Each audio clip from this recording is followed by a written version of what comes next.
Oi, gente! Eu terminei de ler Harry Potter and the Cursed Child e eu queria muito falar com vocês sobre ele. Tá aqui comigo! Lindo, todo gostoso, todo maravilhoso, todo fofinho.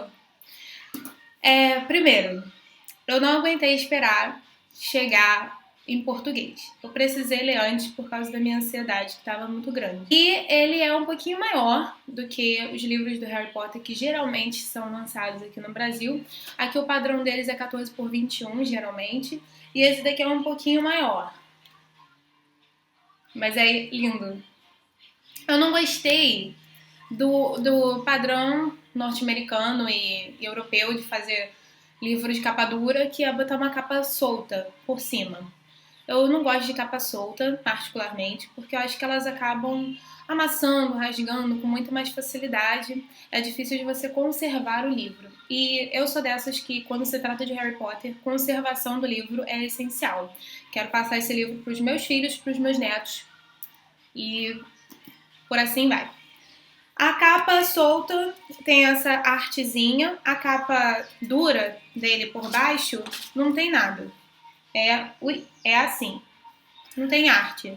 Só tem a lombada mesmo escrito Harry Potter. Esse livro não é um romance, ele é separado em atos, porque ele é uma adaptação de um roteiro, né? Foi feita uma peça especial, não só escrita pela J.K. Rowling, foi escrita por outras duas pessoas, e eles resolveram pegar essa peça e adaptar para um livro, e foi a melhor ideia que eles já tiveram, porque, né? Eu sou muito fã de Harry Potter, então o simples fato de ter um livro novo do universo Harry Potter lançado já é o suficiente para eu surtar e pirar. Esse livro ele enfoca muito no filho, em um dos filhos do Harry, o Albus Severus, e na amizade que ele tem com o filho do Draco Malfoy, que é o Scorpius. Então tem esse enfoque muito grande na amizade dessas duas crianças que não é muito bem vista, porque a família do Draco Malfoy parece que é amaldiçoada mesmo, ela é perseguida. O Draco Malfoy não tem uma vida muito fácil, a adolescência dele nós sabemos que não foi tranquila, e a vida adulta dele igualmente não foi tranquila. Mas ele conseguiu criar uma criança maravilhosa, porque o Scorpius ele é extremamente fofo, ele é atencioso, ele é um ótimo amigo, ele é muito inteligente. Ele seria uma versão masculina da Hermione Granger. E é muito fácil gostar dele. E o Albus, ele, surpreendentemente, se sai uma criança bem problemática. Porque apesar dele querer ser muito próximo do Harry, ele se distancia do Harry. Ele vira uma criança meio rebelde, meio difícil de lidar. E o Harry ele não tem realmente uma base parental para se basear. Então ele vai aprendendo na cabeçada. O livro ele meio que dispensa falar sobre as outras crianças. Fala assim brevemente no começo, né, que é as crianças indo para Hogwarts e tudo mais, que é sempre emocionante, eles entrando no trenzinho e sendo selecionados pelo chapéu, isso é sempre bem legal. E fala assim muito brevemente dos outros filhos, do filho da Hermione com o Ron, do filho dos outros filhos do Harry, que são 3 ao todo, uma menininha, o Albus e o James. Eu acho que o James é o mais velho. Mas fala muito pouco sobre eles, eu senti uma falta disso, porque eu achei que deixaram as outras crianças muito de lado. Como se de 3 filhos, a única criança que realmente chegou perto da personalidade do Harry, ou chegou perto de ser mais crítico, mais difícil, foi o Albus.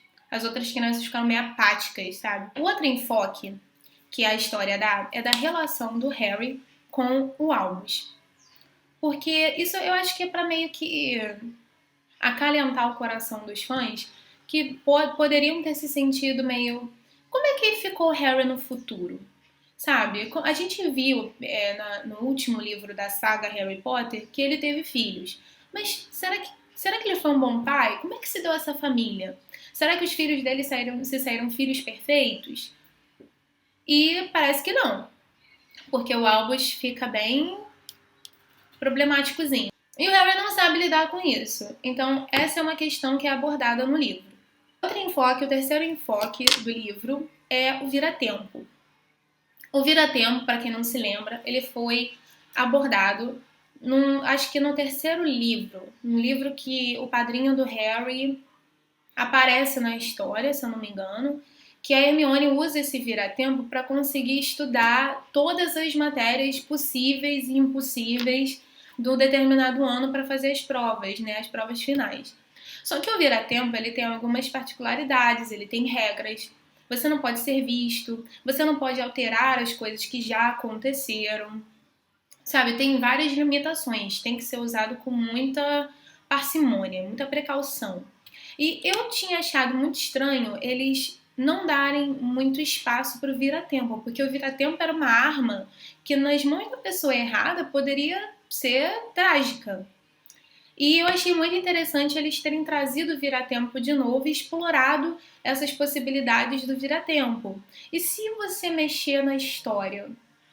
E se você mexer num detalhe que parecia super desimportante, mas que fez toda a diferença para aquela história seguir um determinado rumo, o que aconteceria? Ele revive um pouco o passado e ele reitera a importância dos detalhes da história principal. Se passou pela sua cabeça que por que fulano morreu? Ou por que a história tomou esse rumo, sabe? Não precisava disso. Essa história mostra que a história principal está incrivelmente bem amarrada. E se algo mudasse, mudaria a história toda. Eu tive até que parar um pouco, tomar banho, respirar, porque é impossível eu não me emocionar com a história. Principalmente porque aparece Dumbledore. Sim.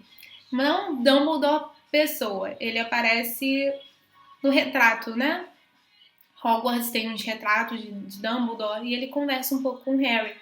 Mas mesmo em retrato, ele tem seus quotes de sabedoria, ele dá seus ótimos conselhos.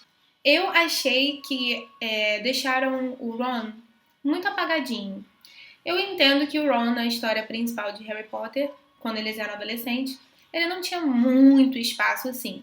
Ele ia mais na onda, sabe? Ele tinha os seus momentos de bravura, seus momentos de realmente atividade na história. Mas em geral ele só seguia o rumo, ele só seguia o fluxo.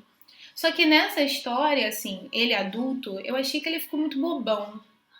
Ele não ficou muito participativo na história. Eu achei que em alguns momentos a Hermione meio que calou ele, sabe? Meio que cortou ele. Tipo, às vezes ele ia falar alguma coisa, ia se meter, ia, sabe, tentar aparecer mais na história, e a Hermione, vamos ficar quietinha aqui, tá? Fica quietinho. Então eu senti falta de um Ron mais participativo. Achei que ele ficou muito afastado da história, assim, muito apagadinho. Em compensação, eu me surpreendi com o Draco Malfoy, que eu achei que ele seria um personagem que seria esquecido, abandonado, e ele foi muito importante para a história. Eu só queria deixar vocês com um gostinho de que, principalmente para quem gosta de Harry Potter, para quem acompanhou a história, é um livro muito gostoso de ler. Apesar de ser uma adaptação de peça, e realmente tem um esquema de peça. Ele tem atos, ele tem as falas de cada personagem indicadas por 2 pontos. Tipo, Dina, aí fala um negocinho, aí Harry, não sei o quê. Aí tem aquelas partes também de, tipo, o palco fica... as luzes do palco se apagam, fulano entra, fulano sai. Nesse momento, umas sombras, não sei o quê, um jogo de luzes ocorre. Tem um pouco disso. Mas eu acho que isso só reforça a nossa imaginação. Eu me senti em Londres, na estreia da peça, naquele teatro maravilhoso. Eu me senti lá, eu me senti vendo a peça. Algumas pessoas falaram pra mim já, não foi uma nem duas, foram algumas pessoas que não leram Harry Potter e que têm medo de ler Harry Potter agora e achar muito infantil, achar muito boba a história. Por favor, não pensem assim. Leiam Harry Potter. Harry Potter tá longe de ser uma história boba. No começo, ele pode ter tido uma pegada mais infantil, uma pegada mais leve. Mas ele vai crescendo. É uma história que cresce junto com os personagens e junto com você. Não crescendo em termos de idade, mas crescendo em questão de história mesmo. A história vai ficando mais interessante ao passar dos livros. Então, se você não leu Harry Potter e tem esse receio, não tenha. Tenho certeza que você não vai achar uma história boba. É uma história muito interessante, é uma história que te marca, fica com você, você carrega ela pro resto da sua vida. Eu ainda estou esperando o livro do Dumbledore e o livro dos Marotos. Apesar da J.K. Rowling ter dado a infeliz informação de que esse livro, The Cursed Child, foi a última história que ela iria escrever sobre Harry Potter, especificamente Harry Potter, eu ainda espero que ela no futuro mude de ideia e escreva sobre os Marotos e escreva sobre Dumbledore, porque eu estou aqui esperando ansiosamente por isso. E eu vou continuar esperando ansiosamente por isso. Então, é isso. Leiam, leiam, leiam, leiam. Abraço!